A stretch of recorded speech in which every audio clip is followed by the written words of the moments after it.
அதிமுக 70 தாண்டாதுன்றார். 70 பெறுவதற்கான வாய்ப்பு இருக்கு. அதுதான் சொல்றேன். அவர் சொல்லியிருக்காரு, நீங்க சொல்றீங்க. அவர் எந்த இடத்துல எந்த கேள்விக்கு அவர் அந்த பதில் சொன்னாருன்னு தெரிஞ்சா மட்டும்தான் நான் பதில் சொல்ல முடியும். கூட்டணி சீட் ஷேரிங்ல எனக்கு கூட வேணும் குறைய வேணும்லாம் கேட்கிறோம். அது எல்லாருமே கேட்கக்கூடியது. கேட்கணும், கேட்கணும். நீங்க இந்த ஆன்டி இன்கம்பன்சிம்பாங்க இல்லைங்களா, மக்கள் வந்து ஆட்சிக்கு எதிரான ஒரு அலை, அந்த மாதிரி ஒரு அலையெல்லாம் எனக்கு தெரிந்த வரையில் இஷ்யூ பேஸ்டா இருக்கே தவிர இல்ல இஷ்யூ பேஸ்டா இருக்கும். இப்படி நடக்கக்கூடாதுங்கிற ஒரு ஆதங்கத்தோடு தான் நான் இந்த கருத்தை பதிவு பண்றேன். அது அதிமுகவாக இருந்தாலும் திமுக ஆட்சியில் அந்த குறைகள் நடந்தாலும் இது போன்றது நடப்பது நாட்டினுடைய வளர்ச்சிக்கு உகந்ததில்லை. தெரியல புரியாது. நீ வேணா அடுத்து முதல்வராக வர போறேன் வந்து உட்காந்து ரொம்ப டீட்டெயிலா பேசி பாத்தீங்கன்னா ஏதாவது சொல்லிட்டு போறாரு. நம்ம பார்க்கிறோம். எடப்பாடியார் அவர்கள் திமுக தானே அரசியல் செய்கிறது, ஒரு நாள் தானே அப்படின்றாரு. ஒரு நாள் தானே, ஒரு நாள் தானே, ஒரு நாள் செஞ்சுட்டா எல்லாம் முடிஞ்சது. அதிமுக ஒரு நாள் தானே ஏத்துறாங்க. ஒரு நாள் ஏத்துட்டா அடுத்த வருஷம் அது தொடர்றதா இல்ல ஒரு பெரும்பான்மையான மக்களை பகச்சிக்கிற மாதிரி ஆகாதா திமுக? என்ன ஒரு இந்து விரோத அரசாக கட்டமைப்பு இல்ல. அந்த தமிழ்நாட்டில் இருக்கிற எத்தனை ஆதீனகர்த்தர்கள் 18 28 தேர்தல் ஆதீன மடங்களுக்கு போங்க. யாராவது ஒரு ஆதீனர் பாஜகவுக்கு ஆதரவு கொடுக்கிற நிலையில் இருக்கிற ஆதீனகர்த்தராக இருந்தாலும் எட்டுங்க. இது அப்படிதான் போகணும். அதனால எடப்பாடியாருக்கு அந்த தில் இல்லை, அந்த தெம்பு இல்லை. அவர் வந்து இப்ப இருக்கிற முதல்வர் வெளிப்படையா சொல்லிட்டாரு, இந்த முத்துவேல் கருணாநிதி ஸ்டாலின் இருக்கிற வரையில் மெரிபா பன்னீர் சோடா. I trust மெரிபா. உலக தமிழர்களுக்கு வணக்கம். இது கிங் டிவி. இன்றைய நிகழ்வில் நம்மோடு மதிமுகவிலிருந்து இலக்கிய அணி செயலாளர் திரு காரி செல்வராஜ் நிகழ்வு இணைகிறார். சார் வணக்கம். சார் வணக்கம். வணக்கம். அதிமுகவுடைய பொதுக்குழுவில் 210 தொகுதிகளை அதிமுக கைப்பற்றும் என்று திரு எடப்பாடி அவர்கள் பேசியிருக்கிறார். 200 தொகுதிகளை கைப்பற்றும் என்று திமுகவுடைய தலைவர் திரு ஸ்டாலின் அவர்கள் பேசியிருக்கிறார். திரு வைகோ அவர்கள் 70ன்னு சொல்லியிருக்கார். 70 தொகுதிகளை குறைந்தபட்சம் கைப்பற்றுவார்கள் அப்படின்னு. எதனால அப்படி 70 தொகுதிகள் நீங்க சொன்ன மாதிரி எனக்கு தெரியலையே. இல்ல நம்ம நியூஸ் கார்டு இருக்கு நமக்கு. இல்ல நியூஸ் கார்டு வேற ஏதாவது தவறா இருக்கும், அது தவறான செய்தியா இருக்கும். அப்படி அதற்கான வாய்ப்புகள் இல்லை. ஏதோ தவறு நடந்திருக்கலாம், அவ்வளவுதான் அதுல சொல்ல முடியும். அப்படி இல்லை 200 தொகுதிகளுக்கு மேல் ஜெயிப்போம், வெற்றி பெறுவோம் என்பதுதான் அது எங்களுடைய முழக்கமாகவும் இருக்கு. இல்ல அதிமுக 70 தான் பெரும் சொல்லியிருக்காரு. அதிமுக அது 70 பெறலாம், 60 கூட பெறலாம். கணிப்பு தானங்க. என்ன கணிப்புன்றது, என்ன கணிப்புன்ற என்ன நோக்கம், என்ன கணிப்பு? கணிப்புங்கிறது பாஜக கூட்டணி சேர்றது, யாரெல்லாம் சேருவாங்கன்னு அவருக்கு மனசுக்குள்ள ஒரு கணக்கு இருக்கும். இப்ப பாஜக தவிர வேற யாரும் சேரல அதிமுக கூட. அந்த மாதிரி சூழ்நிலையில வேறு யாரெல்லாம் இணையலாம், இவங்கெல்லாம் இணைஞ்சா இப்படி வரணுமோ 60-70 தொகுதிகளை அவர் வெற்றி பெறுவதற்கு வாய்ப்பு இருக்குன்னு ஒரு யூகம் தானே. நிறைய யூகங்களுக்கு இடையிலே அதுவும் ஒரு தன்னுடைய அனாலிசிஸ் சொல்றதுதான். இல்ல இப்ப திரு வைகோ அவர்கள் சொல்லக்கூடிய இந்த கணக்கு என்பது கூட நம்ம ரொம்ப கவனிக்கணும் இல்லையா? இத்தனை ஆண்டு காலம் அரசியல் இருந்தவர் ஒரு கணித்து சொல்றாரு அப்படின்னா ஒண்ணு திரு ஸ்டாலின் சொன்ன 200 அப்ப பொய்ன்ற மாதிரி கூட முடிஞ்சிருக்கும். இல்ல அப்படி இல்ல. எனக்கு அது அவர் எந்த பேட்டி இல்ல, எந்த கேள்விக்கு அவர் என்ன பதில் சொன்னாருங்கிறது எனக்கு தெரியல. அதனால அதை நான் கேட்டாதான் நான் எனக்கு விளக்கத்தை சொல்ல முடியும். அது அப்படி இல்லை. அந்த திமுக வந்து அறுதி பெரும்பான்மையோட வெற்றி பெறும் என்பதை அவர் எங்ககிட்டயும் சொல்லிட்டு இருக்குது. எங்க தலைவர் அதை சொல்லிதான் நாங்களும் கேட்டிருக்கோம். ஆனா இதை பேட்டி இப்ப திமுக 200 வெற்றி பெறும், அதிமுக 210ன்றாங்க. திரு வைகோ அவர்கள் அதிமுக 70 தாண்டாதுன்றாரு. 70 பெறுவதற்கான வாய்ப்பு இருக்கு. அதுதான் சொல்றேன். அவர் சொல்லியிருக்காரு, நீங்க சொல்றீங்க. அவர் எந்த இடத்துல எந்த கேள்விக்கு அவர் அந்த பதில் சொன்னாருன்னு தெரிஞ்சா மட்டும்தான் நான் பதில் சொல்ல முடியும். ஏன்னா அதை நான் இதுவரைக்கும் அந்த செய்தியை நான் பார்க்காதனால அது எனக்கு பதில் சொல்ல முடியல. தமிழக முதல்வர் மாண்புமை தளபதியார் அவர்கள் சொல்ற மாதிரி அவர் இன்னைக்கு சொல்லல. 6 மாதங்களுக்கு முன்பாகவே முழங்கின முழக்கம் அது. 200 தொகுதிகள் வெற்றி பெறுவோம் என்பது 6 மாதங்களுக்கு முன்னால் சொன்னது. அவர் மீது உள்ள நம்பிக்கையா இல்ல கூட்டணிகள் மீது உள்ள நம்பிக்கையா? இல்ல, பொதுவாக ஒரு திமுக 2 நிலைகளில் இருந்து அதை யோசிக்கும். ஒண்ணு வந்து கூட்டணி, இரண்டாவது இந்த 4.5 ஆண்டுகளில் அவர்கள் மக்களுக்கு செய்திருக்கிற பணிகள், மக்கள் வாக்குகள் தங்களுக்கு வரும் என்கிற நம்பிக்கை. இந்த 2 நம்பிக்கை தானே இருக்க முடியும் ஒரு அரசியல் இயக்கத்திற்கு. அந்த 2 நம்பிக்கையுமே மிக வலுவாக இருப்பதாகவே நானும் பார்க்கிறேன். நீங்க இந்த ஆன்டி இன்கம்பன்சிம்பாங்க இல்லைங்களா, மக்கள் வந்து ஆட்சிக்கு எதிரான ஒரு அலை அந்த மாதிரி ஒரு அலையெல்லாம் எனக்கு தெரிந்த வரையில் இஷ்யூ பேஸ்டா இருக்கே தவிர இருக்கு. ஆனா இருக்கு இல்ல இஷ்யூ பேஸ்டா இருக்கும், இஷ்யூ பேஸ்டா இருக்கணும். அது நீங்க வந்து நீங்க ட்ரம்ப், அமெரிக்க அதிபர் ட்ரம்ப்புக்கு பிரச்சனை இல்லையா? உலகத்தையே கட்டி ஆளுகிற ஒரு வல்லாதிக்க நாட்டினுடைய பிரசிடென்ட்டுக்கே எதிராக மக்கள் போராடுறாங்க, அவர் போடுற திட்டங்கள் குறை சொல்றாங்க. அது எல்லாம் இருக்கணும். அதுதான் இருந்தால்தான் அரசு, அதுதான் அரசியல். ஆனால் இஷ்யூ பேஸ்டா இருக்குமே தவிர ஒட்டுமொத்தமாக திமுக ஆட்சியின் மீதான வெறுப்பு என்பது மக்களிடம் இல்லை என்பதா இருக்கிறதா சொல்றாரு பழனிசாமி அவர்கள். இந்த 4 ஆண்டு காலம் ஆட்சி காலத்துல சட்டம் ஒழுங்கு சீர்கேடு, பாதுகாப்பு இல்லாத நிலைமை இருக்கு, பெண்களுக்கு பாதுகாப்பு கிடையாது, குறிப்பாக தீர்மானங்களில் முக்கியமான தீர்மானமாக நீதிபதிகளை தொல்லை பண்ணக்கூடாது அப்படின்ற ஒரு தீர்மானம் போடல. அது நான் வரேனுங்க. ஆமா, நல்ல கேள்வி. பாருங்க, நீதிபதிகளுக்கு தொல்லை கொடுக்க கூடாது. ஆமா ஆமா, உண்மைதான். நீதிபதிகளுக்கு தொல்லை கொடுக்காதவங்க தான் இவங்க. பஸ்ல ஏறையில மாணவிகளை எரித்து கொன்றவர்கள் தானே அவங்க. அவங்க வந்து அந்த விளக்கங்களுக்குள்ள நம்ம போக வேண்டாம். அவர் பொதுவா 16 தீர்மானங்களை போட்டிருக்காங்க. நான் 16 தீர்மானங்களையும் நல்ல விவரமா நுணுக்கமா அவர்கள் பயன்படுத்தி இருக்கிற ஒவ்வொரு வார்த்தைகளை கூட கவனிச்சு நான் படித்தேன். அதுல முதல் 2 தீர்மானங்களும் 16வது தீர்மானம் மட்டும்தான் ஒரு பொதுக்குழுவுல பொதுவாக வந்து ஒரு கட்சியினுடைய பொதுச் செயலாளருக்கு தேர்தல் நேரத்துல என்ன கொடுக்கணுமோ அதை கொடுத்துருக்காங்க. கடந்த செயற்குழு கூட்டத்தினுடைய தீர்மானங்களை இந்த பொதுக்குழு அங்கீகரிக்கிறது என்பது ஒன்று. இரண்டாவது, தேர்தலுடைய நடவடிக்கைகள், கூட்டணிகள் பற்றி மற்ற எல்லா விஷயங்களையும் பொதுச் செயலாளர் பார்த்துக் கொள்வார். இது எல்லா இயக்கங்கள்லையும் பொதுவாகவே நடக்கிற, தேர்தலுக்கு முன்பாக நடக்கிற பொதுக்குழுல இதுதான் நடக்கும். 10 பேர் வச்சு அந்த நேரத்துல பேச இல்ல. நீங்க நுணுக்கமா பார்த்ததுனால சொல்றாங்க. இன்னொன்னும் சொல்லியிருக்காங்க, திமுகவுக்கு எதிராக நிற்கக்கூடிய கட்சிகள் எல்லாம் காலத்திற்கு ஏற்றார் போல, சூழலுக்கு ஏற்றார் போல ஒருங்கிணைப்பதற்கான வழியும் தொடரும் அப்படின்னு. இல்ல, அது வரட்டும். அது அதிமுக இருந்தாலும் எந்த இயக்கமா இருந்தாலும் அது பண்ணதான முயற்சி செய்வாங்க. அந்த முயற்சியை நீண்ட காலமா செய்துகிட்டு இருக்காரு. இன்னும் செய்வதற்கு ஒரு 3 மாத காலங்கள் அவருக்கு நேரம் இருக்கிறது. ஒரு இயக்கத்தினுடைய பொதுச் செயலாளராக, தலைவராக அவர் அந்த பணியை செய்ய தான் வேணும். அவர் அந்த பணியை செய்யட்டும். அவரை நான் வாழ்த்துகிறேன். அலாட் இல்லையா, ஒரு மெகா கூட்டணி அமைக்க போறன்ற அலாட் இல்லையா? திமுக எதிரானவங்க எல்லாம் ஒருங்கிணைக்க போறன்றது இந்த தேர்தல் எல்லாம் எதிர்பார்க்கிற ஒண்ணு தானங்க. தேர்தல் எல்லாம் எதிர்பார்க்கிறது. என் மேல் இருக்கிற நம்பிக்கை எனக்கு, அவர்கள் மேல் இருக்கிற நம்பிக்கை என்பது ஒரு மெகா கூட்டணியா இருக்கலாம். ஏற்கனவே இங்க திமுக கூட்டணி வலுவாக இருக்கிறோம். கூட்டணி வந்து 10 ஆண்டுகளாக தொடர்ந்து நிற்கிறோம். பல தேர்தல்களை சந்திச்சிட்டோம். ஆனால் கூட்டணி சீட் ஷேரிங்ல எனக்கு கூட வேணும், குறைய வேணும்லாம் கேட்கிறோம். அது எல்லாருமே கேட்கக்கூடியது. கேட்கணும். அந்த நேரத்துல பேச்சுவார்த்தையில என்ன நடக்குது என்பதை நம்ம இப்ப அனுமானிக்க முடியாது. அந்த நேரத்துல அது முடிவு பெறும். கடந்த தேர்தலில் பேச்சுவார்த்தை நடந்துச்சு இல்ல, நடந்துதானே இணங்கி போனோம். அந்த மாதிரி ஒரு இணக்கமான சூழலை இப்ப வரலாம்.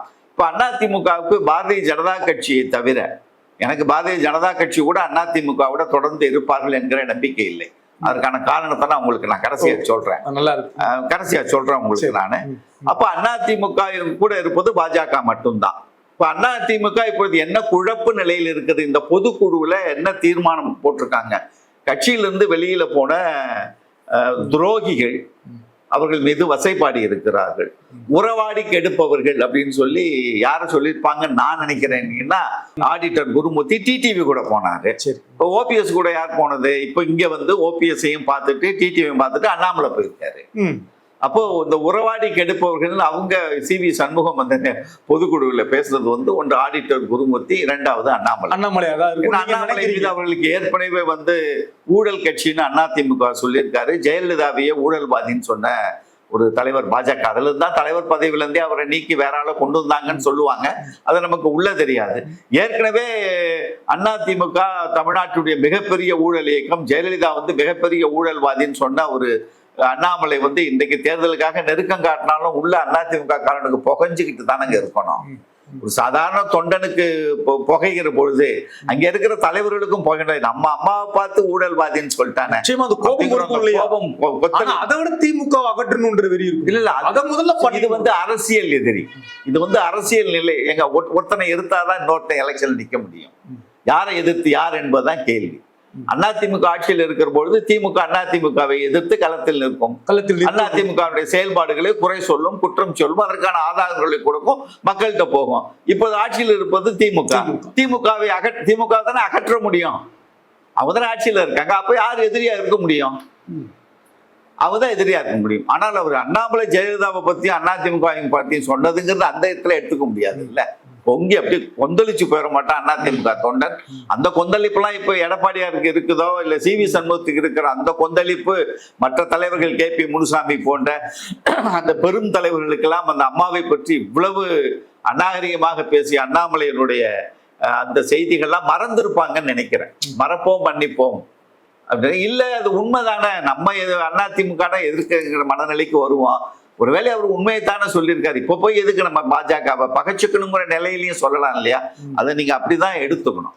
ரெண்டாவது, பொதுக்குழுல நீங்க அந்த 16 தீர்மானங்கள்ல நான் சொன்ன 3ஐ தவிர இவர் திரும்ப திரும்ப திரும்ப இப்ப நீங்க என்கிட்ட கேள்வி கேட்ட மாதிரி சட்டம் ஒழுங்கு பாதித்திருக்கிறது, பெண்களுக்கு பாதுகாப்பு, நீதிபதிகளுக்கு நீதிபதிகள் அந்நிய முதலீடு மொத்தமா இல்ல, வேலை வாய்ப்பு இல்லைன்னு சொல்லியிருக்காரு. நிறைய இடங்கள்ல நான் இதை சொல்லிக்கிட்டே வர்றேன். எனக்கு நல்ல வாய்ப்பு கொடுத்தீங்க. ரொம்ப நான் சுருக்கமா சொல்லிடுறேன். ஏன்னா கடந்த ஒரு வாரமாக நான் ஒரு பெரிய ஆய்வு பண்ணி ஒவ்வொரு தலைப்புலையும் இப்படி ஒரு குற்றம் சொல்லிக்கிட்டு இருக்காங்களே, அதுல இருக்கிற உண்மைகளை அறியணும். நான் ஒரு தொலைக்காட்சியில விவாதங்கள்ல உட்காருவேன். கிங் 360 மாதிரி மக்களுடைய பெருமாதரவை பற்றி உங்களை போன்ற யூடியூபர்கிட்ட நான் பேசும்போது நான் குறிப்பில்லாம பேச மாட்டேன். 100% ஸ்டாட்டிஸ்டிக்ஸ்க்கு உள்ள தகவல்கள் என்னிடம் வைத்துக்கொண்டு மட்டும்தான் நான் பேசுவேனே தவிர அண்ணாமலை மாதிரியோ நயினார் நாகேந்திரன் மாதிரியோ தமிழிசை சவுந்தரராஜன் மாதிரியோ இல்ல நம்ம செய்தி தொடர்பாளராக இருக்கிற இன்றைக்கு ஐயா ஜெயக்குமார் முன்னாள் அமைச்சர் அதிமுக அவர் மாதிரியோ அது வசனம் பாடிட்டு வசனம் பேசிட்டு போகக்கூடிய இடத்துல நம்ம பண்ண முடியாது. சரிங்களா?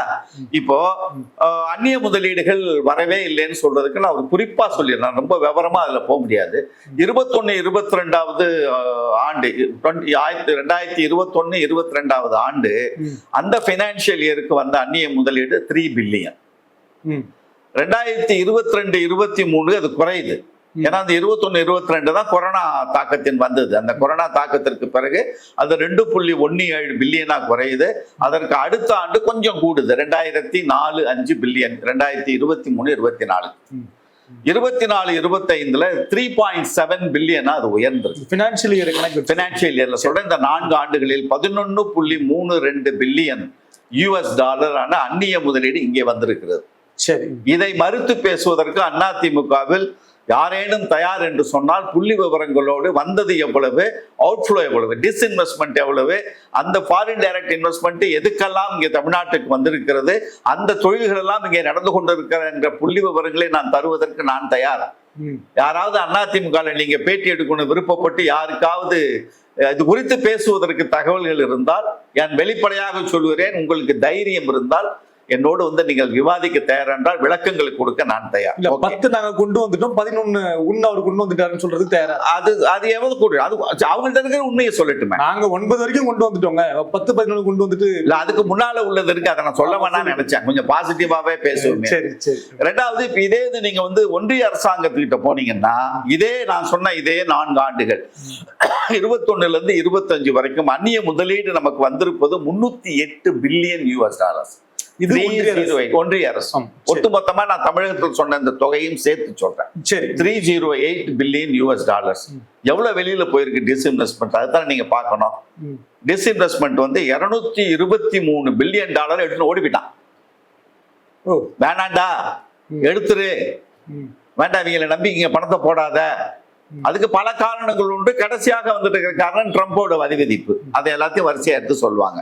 அப்போ நீங்க இவங்க சொன்ன அந்த வெளிநாட்டில் இந்த முதலீடுகள் குறைந்திருக்கிறது, எல்லாம் ஓடி போயிட்டான், வேலை வாய்ப்பு கிடைக்கலைங்கிறது பொய்.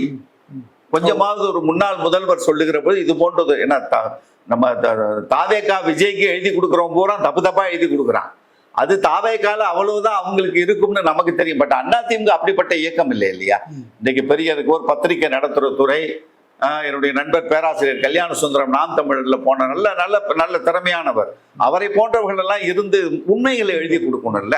அந்த ஒரு செய்தியை நான் உங்கள்கிட்ட சொல்லிடுறேன். ரெண்டாவது, வேலை வாய்ப்பே இல்லைன்னு சொன்னதுக்கு திமுக ஆட்சிக்கு வந்ததற்கு பிறகு 21, 22, 23, 24, 25 ஆண்டுகளிலே வந்த தொழிற்சாலைகள் எவ்வளவு வந்திருக்கு, எவ்வளவு அந்நிய முதலீடுகள் வந்திருக்குன்னு இப்ப சமீபத்துல முதல்வர் வந்து 11.3 பில்லியன் யூஎஸ் டாலர் வந்து இன்வெஸ்ட்மெண்ட்ஸ் வந்திருக்கு இல்ல இது சைன் இந்த பண்ண மாநாடுகள் மூலமா. ஆமா, சைன் பண்ணால முதலீடு வந்ததா? முதலீடு வந்து எம்ஓஇன்னு வச்சுங்களேன். சரி. எம்ஓஇன்னு வச்சுங்க. 11.32னா நான் என்னுடைய அனாலிசிஸ் நான் முழுவதுமாக பண்ணதுல 11.42 வருது. 11.42 பில்லியன் யூஎஸ் டாலர் இன்வெஸ்ட்மெண்ட்ஸ் வந்திருக்கு இந்த தொழில் முதலீட்டாளர் மாநாடுகள் மூலமாக. இப்ப சமீபத்துல கோவையில நடந்தது, மதுரையில நடந்தது உட்பட சொல்றேன். வேலை வாய்ப்புகள் உத்தரவாதமாக வந்திருக்கிறது 30.7 லட்சம் வேலை வாய்ப்புகள். 30 இது எப்பவுமே ஒரு தொழிற்சாலை வருதுன்னா எவ்வளவு வேலை வாய்ப்பு கொடுப்போம்னு அவங்கள நமக்கு ஒரு ஃபிகர் கொடுப்பாங்க. அது எந்த இடத்துல நம்ம தொழிலாளர், இது வந்து அவங்கள்ட்ட இருந்து நம்ம வாங்குற ஃபிகர். இதுல நான் சொல்லியிருக்கிற ஃபிகர்ல 80% டிரான்ஸ்பர் ஆகிருக்கு தொழிலா.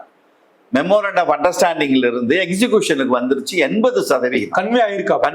அதுல பாத்தீங்கன்னா கிட்டத்தட்ட ஒரு 7-8 பில்லியன் மேல 8.5 பில்லியன் யூஎஸ் டாலருக்கு மேல தொழில் முதலீடுகள் நிரந்தர முதலீடுகளாக தமிழகத்திற்கு வந்துருச்சு. அப்ப 30.7 லட்சம்ங்கிறதுல முன்ன பின்ன ஒரு 2-3 லட்சம் கம்மியா இருக்கும். 80% வேலை வாய்ப்பு 80% எடுத்துங்களேன். ஜெனரலா என்ன சொல்லுவாங்க, ஒரு ஜிடிபியில 1% ஒட்டுமொத்த ஜிடிபி வளர்கிறது என்று சொன்னால் வேலை வாய்ப்பும் 1% வளர வேண்டியதுதான் நாம்ஸ். ஒரு நாட்டினுடைய வளர்ச்சியை வந்து பங்கு போறது ஒரு 1% ஜிடிபினா 1% வேலை வாய்ப்பு. ஜிடிபி உயர்ந்துகிட்டே இருந்து வேலை வாய்ப்பு இல்லைன்னா அது யாருக்கான பொருளாதாரம்? அது ஏழைகளுக்கான, நடுத்தர சாமானிய மக்களுக்கான பொருளாதாரமாக இருந்து விட முடியாது. அப்ப யாரு வளர்றான்னு பாத்தீங்கன்னா இன்றைக்கு இந்தியாவில் இருக்கிற நிலைமை கார்பரேட்ஸ். அந்த கார்பரேட்ஸோட மிகப்பெரிய சம்பாத்தியம் இங்க ஒண்ணுமே சம்பாத்தியம் இல்லாம இருக்கணும்னா பெர் கேபிட்டா இன்கம்ல சமரசத்தை கொண்டு வந்துருவாங்க. அவன் பணத்தெல்லாம் இவனுக்கு கொடுக்குற மாதிரி கொண்டாந்து சேர்த்துருவானுங்க. அதை சேர்க்க மாட்டேன். அப்போ நான் சொல்லிட்டேன் ஏற்கனவே, அந்நிய முதலீடு அவர்கள் சொன்ன தகவல் தவறானது. வேலை வாய்ப்பு குறித்து நான் உங்களுக்கு தகவல் கொடுத்துட்டேன். தொழில் முதலீடு மாநாடுகள் மூலமாக என்ன வந்திருக்குன்னு இது மறைக்கக்கூடிய செய்தியே இல்லை. தமிழ்நாடு அரசு நினைச்சாலே இதை மறைக்க முடியாது. அப்போ இந்த வேலை வாய்ப்புகள் வந்திருக்கு. நான் ரெண்டாவது முக்கியமா இந்த கிரிமினல் குற்றச்சாட்டு சொன்னது நான் நிறைய ரொம்ப குறிப்பிட்ட 2 விஷயம் மட்டும் சொல்லிடுறேன். அதாவது அவங்க ஆட்சி என்ன இதுல பேச முடியாதுன்னு கேட்டீங்கன்னா, அதிமுக ஆட்சியில கூட இருந்துச்சு, எங்க ஆட்சியில கம்மி ஆயிடுச்சு அப்படிலாம் பேச கூடாது. ஆனா நம்ம வந்து ஒரு புள்ளி விவரம், நமக்கான ஒரு புள்ளி விவரம், இனிமேல் இப்படி நடக்கக்கூடாதுங்கிற ஒரு ஆதங்கத்தோடு தான் நான் இந்த கருத்தை பதிவு பண்றேன். அது அதிமுகவாக இருந்தாலும் திமுக ஆட்சியில் அந்த குறைகள் நடந்தாலும் இது போன்றது நடப்பது நாட்டினுடைய வளர்ச்சிக்கு உகந்ததில்லை. ஒரு அமைதி பூங்காவாக இருக்கிற தமிழ்நாடு என்பது வேற மாதிரி மக்கள் யோசிக்கக்கூடிய இடத்திற்கு போகிற பொழுது அந்நிய முதலீடுகள், தொழில் முதலீடுகள் வருவதற்கு தயங்குவார்கள். ஆனால் இன்னைக்கு வரைக்கும் நமக்கு தொழில் முதலீடு வருவதற்கு காரணமே தமிழ்நாடு ஒட்டுமொத்தமாக அமைதியான மாநிலம், ஒரு ஸ்டெடி கவர்மெண்ட் இருக்கு. அரசாங்கம் எல்லா உதவிகளையும் தொழிற்சாலைகள் துவங்குவதற்கு கொடுக்கறாங்க.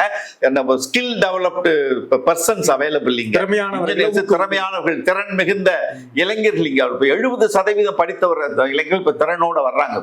நான் முதல்வன் மூலமா அது குறிப்பிட்டுப்பாங்க. இப்போ அந்த மாதிரி வரும்போது எல்லாமே வெளிநாட்டுல இருக்கவங்களுக்கு ஒன்று சேரும். இப்ப நீ என்ன தமிழ்நாடு அரசு ஒரு பெரிய சேலஞ்சு, எடப்பாடிக்கெல்லாம் இது புரியுமான்னு தெரியல. புரியாது. நீ வேணா அடுத்து முதல்வரா வர போறேன் வந்து உட்காந்து ரொம்ப டீட்டெயிலா பேசி பாத்தீங்கன்னா சேக்கிடாரு ஏதாவது சொல்லிட்டு போறாரு, உலக பொருளாதார நிபுணர். அது வேண்டாம். அதிக ஆண்டு காலம் இந்த நாட்டை ஆண்டு கட்சி தலைமை இல்லையா? ஆண்டார் என்பதற்காகவே அவர் அறிவு மிகுந்தவர், அறிவாற்றலில் மிகச்சிறப்பு. எல்லா மக்கள் கொடுத்திருக்காங்க இல்லையா? அதிமுக கிட்ட மக்கள் அரசியல் வெற்றி பெற்று போவர்கள் எல்லாருமே மிகப்பெரிய அறிவாளியாக இருக்க வேண்டிய அவசியம் இல்லை.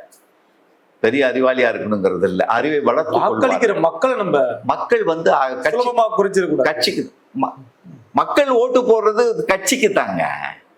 இப்ப எதுக்கு நீங்க திமுக ஆட்சியில இதெல்லாம் செய்யல, அது செய்யல, இது செய்யலன்னு வைக்கிறோம்ல? எதுக்கு அதை வைக்கிறோம்? மக்கள் அவர் மேல நம்பிக்கை இல்லைன்னு வைக்கிறாங்களா? நான் இதை செய்வேன் என்று சொல்லுகிறார் ஒருவர், அதை செய்யவில்லை, ஏன் செய்யவில்லை என்று கேள்வி கேட்கிறாங்க. முதல்வர் யாராக இருந்தாலும் இது இப்போ இதுல இப்போ 2019 கற்பழிப்பு நடந்ததாக வந்திருக்கிற இது வந்து அரசாங்கத்தினுடைய புள்ளி விவரம். நான் எந்த புள்ளி விவரத்தையும் ஃபேப்ரிகேட் பண்ணல, நான் எதையும் 1% கூட நான் மாத்தல. 2019 ஆண்டு இங்கே வந்து தமிழ்நாட்டிலே கற்பழிப்பு நடந்ததாக பதியப்பட்டிருக்கிற வழக்குகள் 803. 2019 2021 404, 2021 442, இப்போ 2024 471. உங்க ஆண்டுல ஒரு ஆண்டு குறைவாக இருந்தது. அடுத்த ஆண்டு ஒரு 42 வழக்குகள் கூடிச்சு. இப்போ ஒரு 30 வழக்குகள் நீங்க விட்டுட்டு போனதுல 30 வழக்குகள் கூடியிருக்கு. இது ஏன் கூடிச்சுங்கிற கேள்வி உண்டு, அது விவாதிக்கப்பட வேண்டும். ஆனால் நீங்க சொன்ன மாதிரி உங்க ஆட்சியில புண்ணிய பூமியாக இருந்தது, எதுவுமே நடக்கல, திமுக ஆட்சிக்கு வந்ததற்கு பிறகுதான் பெண்கள் மானபங்கப்படுத்தப்படுகிறார்கள், கற்பழிக்கப்படுகிறார்கள் சொல்லுகிற செய்திகள் இருக்கு பார்த்தீங்களா. அதில் ஒரு அரசியலுக்காக செய்தியை தவிர அது உண்மையான செய்தியாக அதிமுக ஆட்சியில் சாத்தான்குளம் நடந்தது, முதல்வர் பேசினார், இன்றைக்கு அவர் ஆட்சியில அஜித்குமார் கொல்லப்பட்டிருக்காருன்றாங்க. அது இஷ்யூ பேஸ்டுங்க. அண்ணா யூனிவர்சிட்டியில கொல்லப்பட்ட பெண் பேச வேண்டும், எதிர்கட்சிகள் பேச வேண்டும், அரசாங்கத்தின் மீது குற்றச்சாட்டை வலிமையாக வைக்க வேண்டும், ஆதாரங்களோடு வைக்க வேண்டும். இதுல மாற்று கருத்தே இல்லை. இது எந்த ஆட்சியும் தான். நாளைக்கே அடுத்த 2026 காரை செல்வராஜ் தமிழகத்தினுடைய முதல்வராக இந்த நிலை வந்தால் என்னை பார்த்து இந்த கேள்வியை நீங்கள் கேட்க வேண்டும். இது மக்களுக்கானதுங்க, மக்கள் பாதுகாப்பு சம்பந்தப்பட்டது, போற போக்குல இல்ல. கிரைம் எகென்ஸ்ட் உமன், இதை மட்டும் நீங்க எடுத்துங்க. கிரைம் எகென்ஸ்ட் உமன் 2019 அதிமுக ஆட்சி காலத்திலே பதியப்பட்ட வழக்குகள் 5934 கிரைம் எகென்ஸ்ட் உமன்.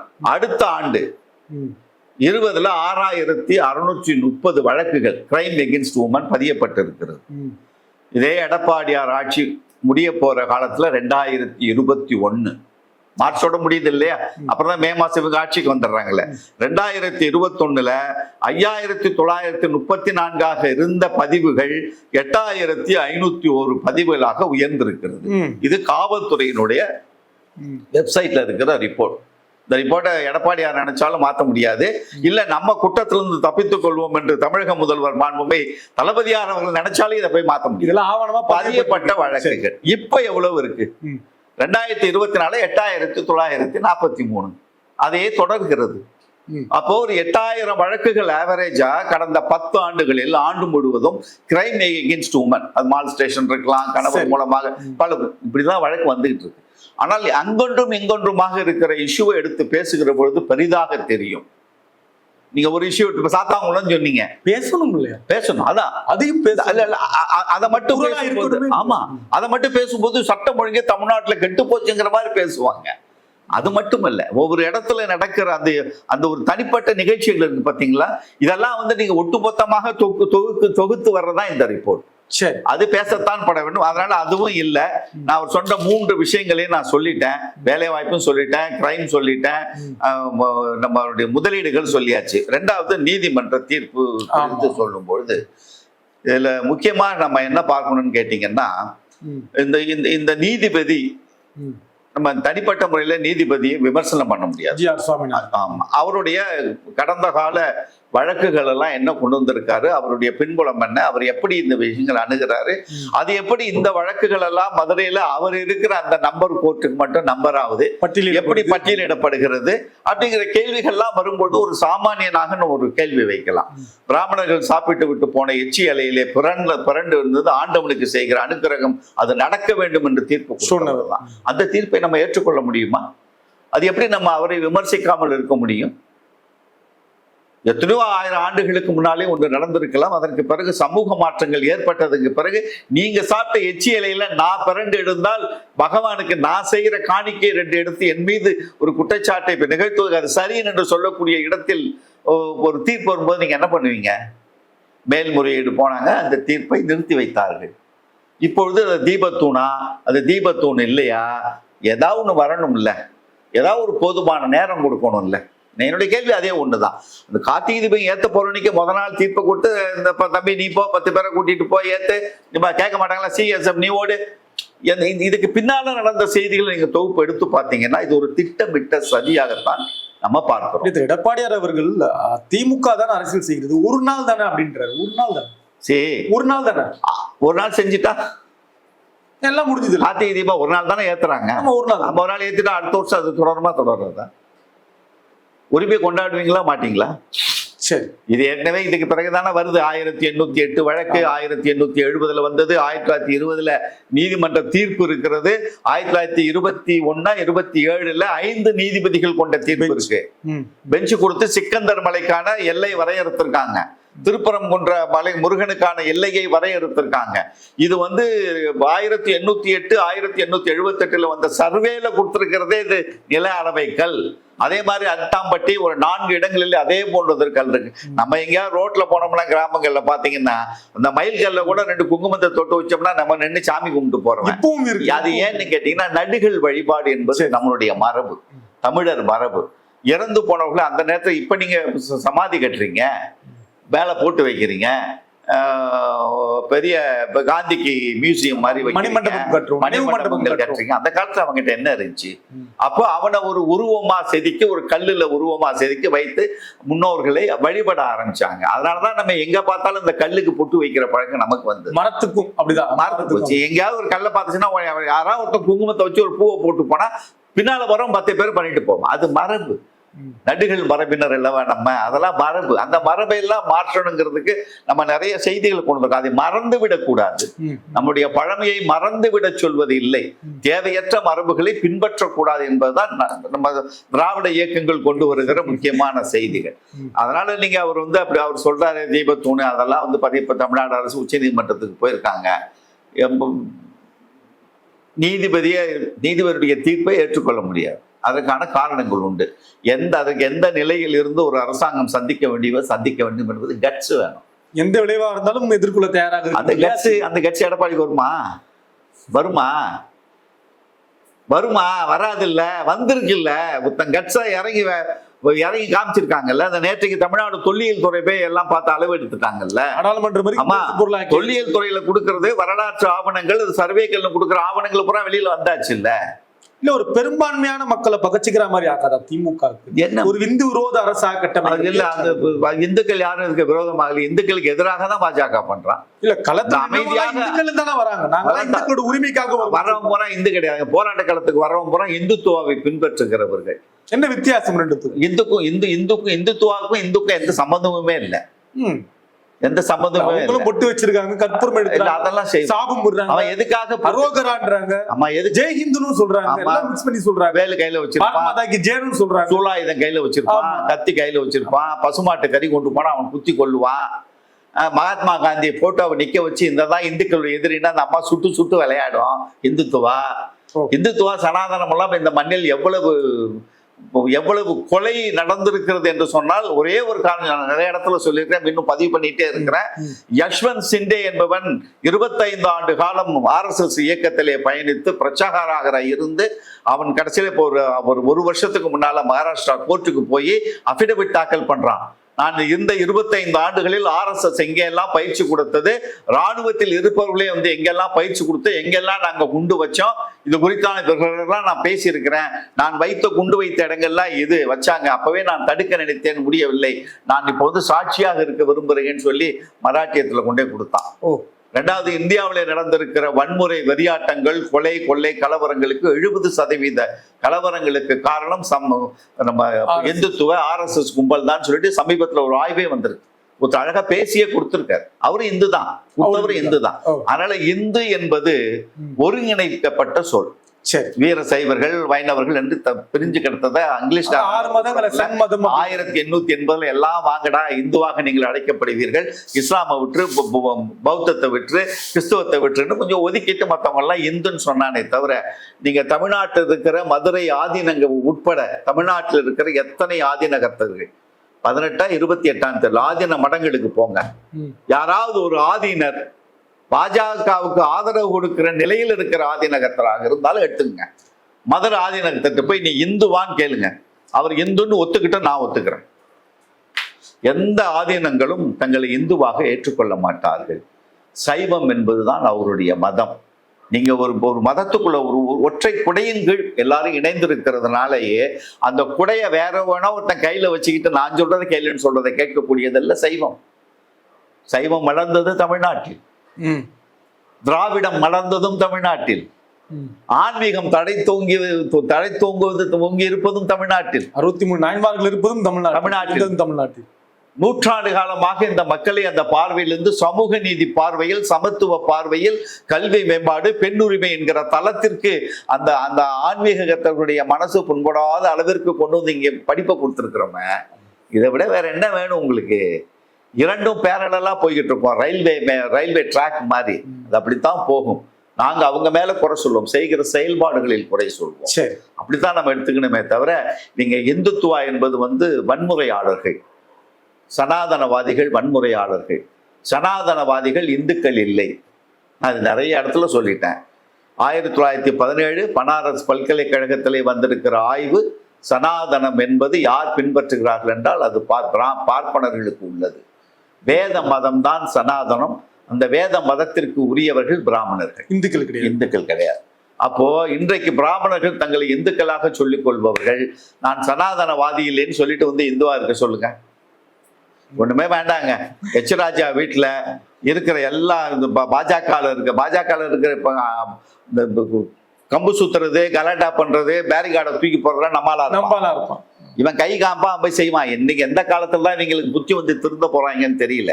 எத்தனை காலத்திற்கு தான் உன்னுடைய நாகரிகத்தை, உன்னுடைய கலாச்சாரத்தை, உன்னுடைய வழிபாட்டு முறைகளை எல்லாம் தனதாக்கி கொண்டு உன்னை அடிமையாக்கி கொண்டிருக்கிறான். அந்த சூழ்ச்சிக்கு இன்னைக்கு நீங்க பலிகளாகிட்டு இருக்கீங்களே மதத்தின் பேரால். அவர்கள் நினைத்து நான் வெட்கப்படுகிறேன், வேதனைப்படுகிறேன், பாவப்படுறேன். காசுக்கும் பணத்துக்கும் விலை போகிற இடத்திற்கு நம்ம வந்துட்டோம். இன்றைக்கும் பிராமணர்களுக்கு அடிமையாக இருக்க வேண்டும் என்றே அவர்கள் நினைக்கிறார்கள். பார்ப்பனர்களுக்கு அந்த அடிமைத்தனத்தை எதிர்க்கிறோம். எனக்கு ரொம்ப நெருங்கிய நண்பர்கள் பார்த்தீங்கன்னா ஐயங்கார் தான் என்னுடைய மிக நெருங்கிய நண்பர். ஐயங்கார் தான் எனக்கு நெருங்கிய நண்பர்கள். ஆனால் அவர்களோட எந்த வேறுபாட்டையும் நான் பார்த்ததில்லை.